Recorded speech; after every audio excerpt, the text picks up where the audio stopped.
Aujourd'hui, on va parler de l'effet cumulé de Darren Hardy. Il commence son livre par décrire le parcours de 3 hommes pendant une durée de 31 mois. Le premier a décidé de ne rien changer à sa vie.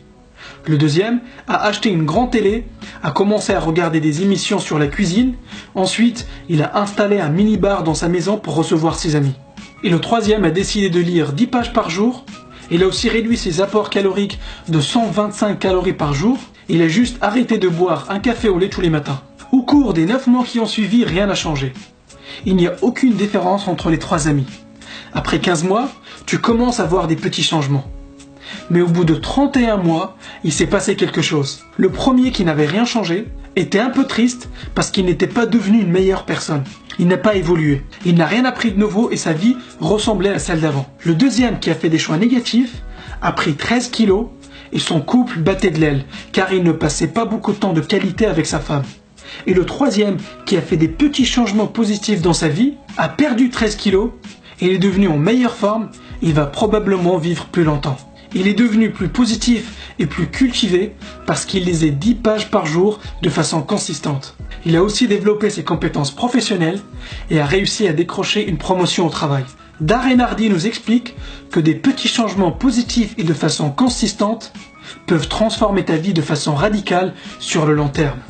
Il explique que la première chose à faire est de prendre la totale responsabilité de là où tu es. La plupart des gens préfèrent pointer du doigt des facteurs extérieurs pour justifier leur état actuel, que ce soit l'état de leur santé, de leurs finances ou leur situation familiale. Combien de fois tu as entendu des gens dire « Ah, c'est la faute du gouvernement » ou « c'est la faute de mes parents » ou « c'est la faute de mon conjoint ».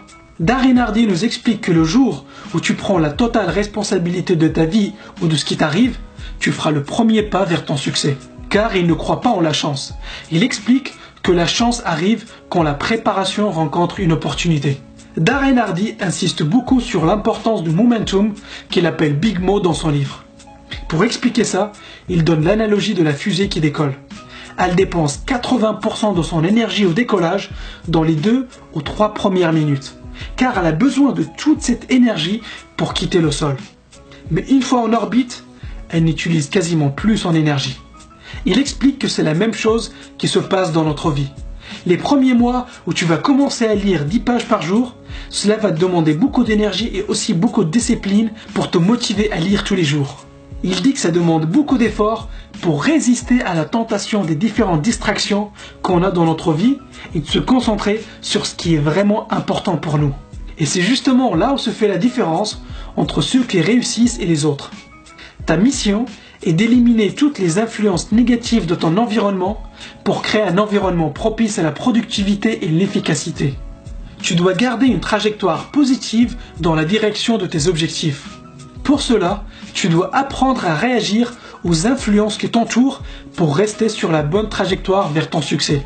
Et voici les 3 types d'influences ou forces qui t'entourent. Interne, ce qui se passe dans ta tête et aussi ceux avec quoi tu nourris ton esprit. Association, les personnes avec lesquelles tu passes du temps. Et ton environnement. Si tu veux optimiser les performances de ton cerveau, tu dois être super vigilant quant au type d'informations que tu envoies à ton cerveau. Car c'est ce qui nourrit ton esprit. Et c'est d'autant plus difficile que les informations que ton cerveau reçoit sont inconscientes. En fait, notre cerveau n'a pas pour mission de nous rendre plus heureux ou plus riches. En fait, il s'en tape de ça. Son but est la survie. Il est toujours à l'affût du moindre signe de danger ou menace. D'ailleurs, c'est pour ça que les journaux diffusent en permanence de mauvaises nouvelles.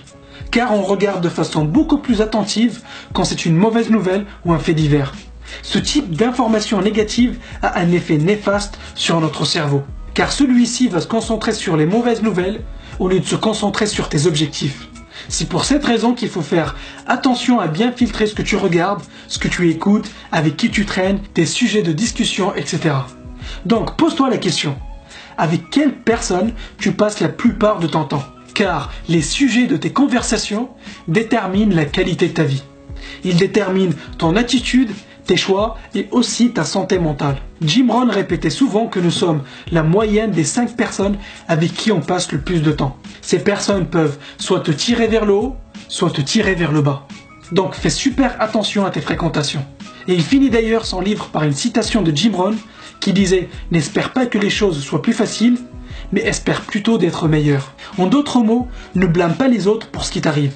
Trouve plutôt des pistes d'amélioration dans tous les domaines de ta vie. La meilleure façon pour prédire le futur est de le créer. La conclusion de ce livre, c'est que le changement ne doit pas forcément être radical.